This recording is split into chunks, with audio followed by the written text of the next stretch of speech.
এবার আমার পণ রক্ষা করো। শ্রীরাম ভাবতে লেগেছেন, সত্যিই তো বলেছেন, এখন যদি দাদার পণ আমি রক্ষা না করি,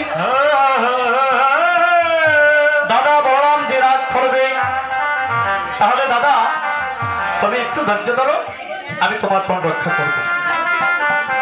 ভাবতে লেগেছেন যে এত লম্বা বলরাম দাদার দেহটা অনেক মোটা সোটা ছিলেন, অজানা লম্বিত তার দেহটা, কেমন করে এত বড় দেহটা নিয়ে আমার শ্রীরাম পথ চলবে, এটা একটা ভাবতে লেগেছে যে কানাই তো পারবে না, আমাকেই দাদাকে নিতে হবে।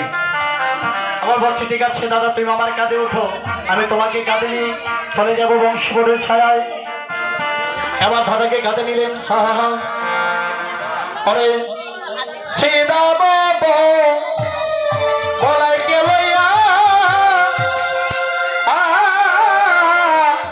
অরে চলিতে না পারে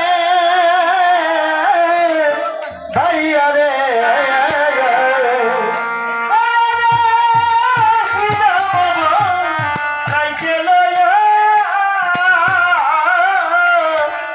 চলিতে না পারে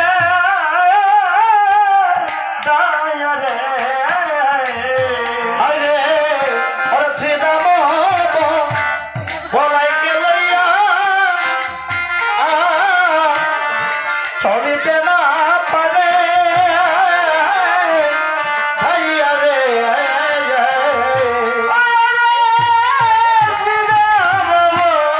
লাইকে নিয়ে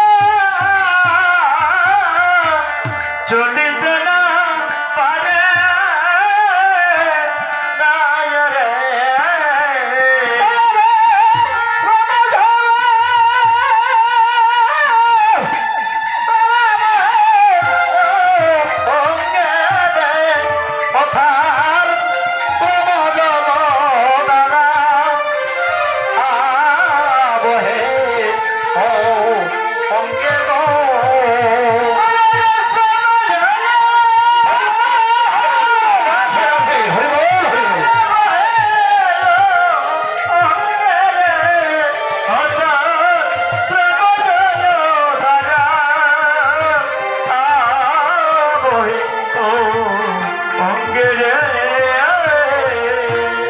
শ্রীরাম আর পথ চলতে পারলেন না, মনে মনে খুব দুঃখ পাচ্ছেন।